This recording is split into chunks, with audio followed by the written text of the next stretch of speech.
Consumers are feeling the pressure at the grocery store as bird flu has caused egg prices to skyrocket. National Economic Council Director Kevin Hassett joined Face the Nation and shared the Trump administration's plan to tackle this. What we need to do is have better ways with biosecurity and medication and so on to make sure that the perimeter doesn't have to kill the chickens. We have a better, smarter perimeter. And so having a smart perimeter is what we're working on, and we're finalizing the ideas about how to do that with the best scientists in government.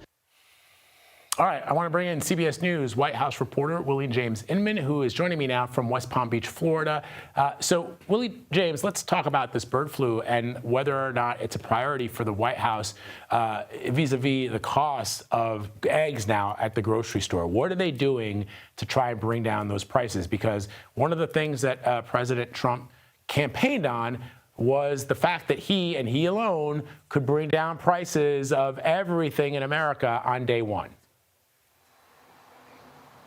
Yeah, that's right, Vlad. And our CBS polling tells us that Americans feel that the White House isn't doing enough to lower those prices, although they do feel that the president is doing what he said he would do on the campaign trail. But the White House is looking to make this a priority, and Hassett touched on this a little bit. He talked about biosecurity, and that would reportedly include a vaccine for flocks of birds, chickens in this case, poultry, to make sure that they're vaccinated, to set up that perimeter, that smart perimeter he talked about there on Face the Nation, because USDA policy is to essentially what is called cull a flock of birds when they detect that bird flu is within the chickens there in that flock. So certainly that is something that would drive up the prices of eggs, that would drive up the prices of chicken across the board. And President Trump alluded to that yesterday when he spoke to reporters here in West Palm Beach at the airport. He talked about how inflation was already high when he took office. And he also touched on a few different other topics, but inflation really has been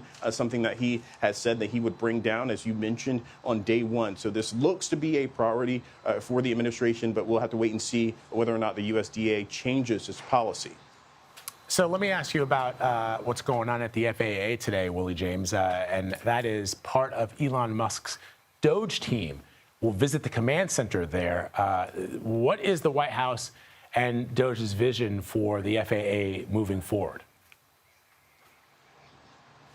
Yeah, well, it is widely known amongst aviation enthusiasts and people who follow the industry closely that the FAA and air traffic controllers are using some outdated, antiquated equipment. And one of the things that they're going to get their hands on and get to see, Doge, I should mention, in terms of what they're going to get to see today, they're going to talk to some of the air traffic controllers there and also learn about what the controllers like and dislike about the tools that they're using. This, of course, comes following that deadly crash that killed 67 people, that collision, that mid-air collision just before the runway there at DCA at Reagan National Airport. Doge has been really on a cost-cutting mission led by Elon Musk, the billionaire and close advisor to President Trump. But at least in terms of this instance, they're going to look in, perhaps see what technology, see how things can improve. But they are going to need Congress's buy-in, Vlad, because it's important to point out that they will need millions, if not billions, to improve that outdated system. And finally, Willie James, let me ask you about this. In addition to all the other things that we're tracking in the first couple of months of this administration, the Trump administration has backtracked on the firings of hundreds of nuclear weapons program workers that he and the administration just laid off. What happened here? How did people who are responsible for these decisions miss the fact that these workers are crucial to our national security?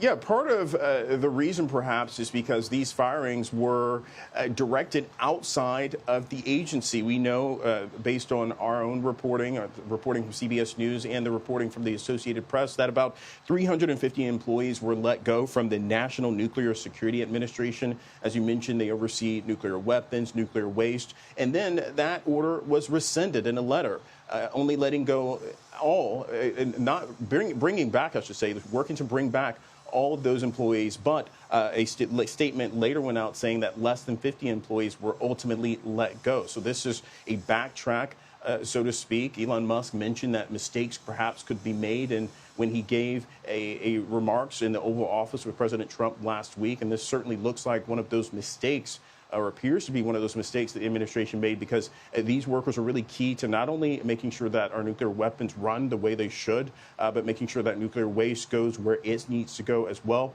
So clearly, this is something that the administration is looking to backtrack on. But I'll point out, reportedly, and according to our own reporting, that this decision did not come from within the agency itself. It came from outside of the agency, as much of these decisions are. When you look at agencies like the CDC, that has also affected some 1,300 workers let go there. So clearly, this is a backtrack of sorts for DOGE and those cost-cutting efforts, Vlad. Yeah, and when you have somebody like Elon Musk suggesting that mistakes are going to happen, and then in the next sentence, they say that their job is to get into these agencies and quote-unquote break things. It's all good and well when it's on X, but we're talking about nuclear weapons here. It's really disturbing. Willie James Inman, thank you very much, my friend. Appreciate it.